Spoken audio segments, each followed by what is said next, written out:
Good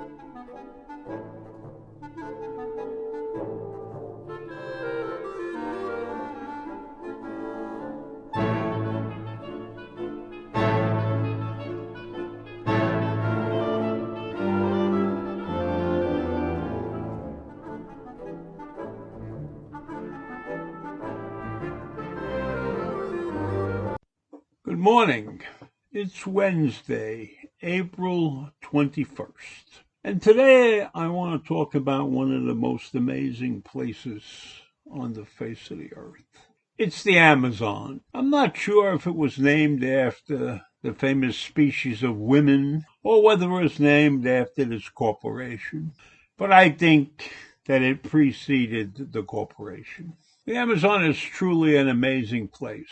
It holds the single largest remaining tropical rainforest in the world. It contains 10% of the world's known biodiversity, including endemic and endangered flora and fauna. And its river accounts for 15 to 20% of the world's total river discharge into the oceans. The Amazon River flows more than 6,600 kilometers. That's roughly 3,000 miles. And it has hundreds of tributaries and streams, and the largest number of freshwater fish species in the world. And it's home to 30 million people. And the Amazon spreads across about 9 different countries, 9 different national political systems. And that's one of the big problems that we have with the Amazon. Most of it's in Brazil. That's another major problem. Because of its size and the forests, the Amazon is the single largest producer of oxygen in the world. Its forests suck up the carbon dioxide and produce oxygen. And they produce rain clouds by extruding moisture into the atmosphere. But it's in danger now. In the last 50 years or so, it's lost 17% of its forest cover. The loss of forest cover means that more carbon dioxide is getting out into the atmosphere. That's in simple terms. And it has reached a point where the release of carbon may be overcoming the manufacture of oxygen. That's the simple way of putting it. So the bottom line really is very simply that destroying the Amazon is destroying an important factor in the regulating of the global climate.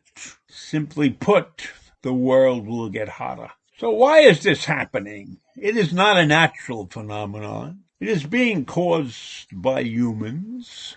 Unfortunately for the world, the majority of the Amazon basin is in the hands of Brazil, in the hands of a president of Brazil who has ignored science and has allowed the deforestation of the Amazon to take place for economic reasons.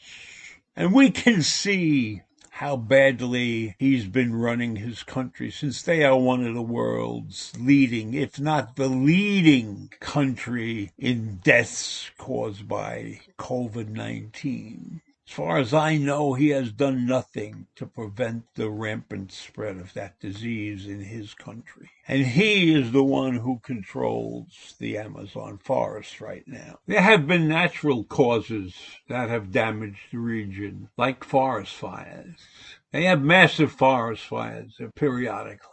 But that's natural. That would be natural, and nature would overcome that. But in addition to the forest fires, we have illegal logging operations that have gone on. Now, you would think that somehow or other, if you're doing logging, cutting down trees, that would be easily recognized if somebody was paying a minuscule amount of attention. But that's not what's happening. There have been illegal operations, cutting down trees, and the cutting down and destruction of those trees is part of the reason that the Amazon has lost 17% of its size in the last couple of decades. Now, surprisingly, Brazil has passed many laws to protect the forest, but unfortunately, they don't have the manpower to enforce those protections. And there are many indigenous tribes that live in the forests, and those indigenous tribes are not doing the damage.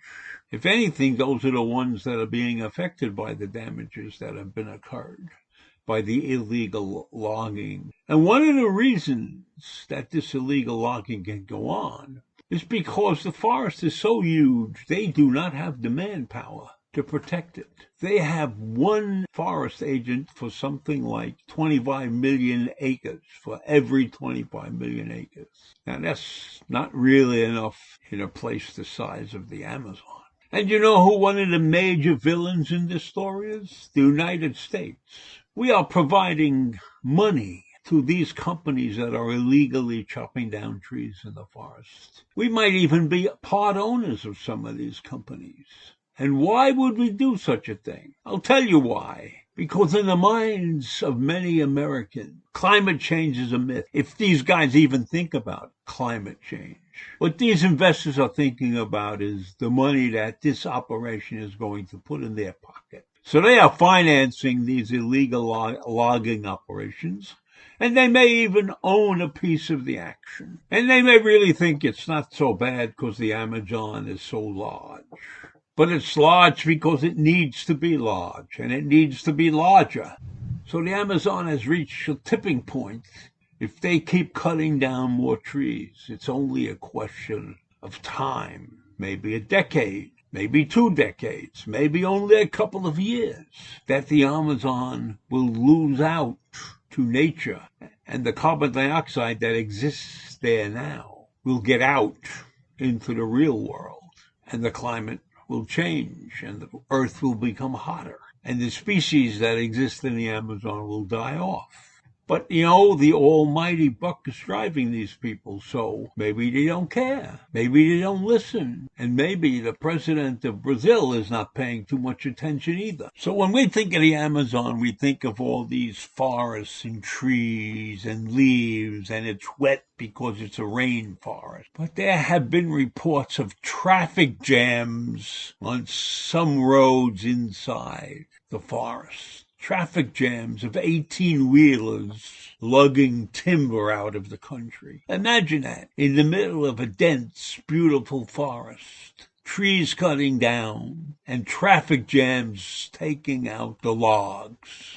Trucks, 18-wheelers, trucks, miles of trucks. So this is not a minor problem. This is a major catastrophe in the world, and we, the United States, are a big part of it because we are financing it. And of course, the president in Brazil, and probably a lot of other politicians, don't care because they're probably getting a piece of the pie also. So that's all I want to say this morning, and I'll see you tomorrow. Bye.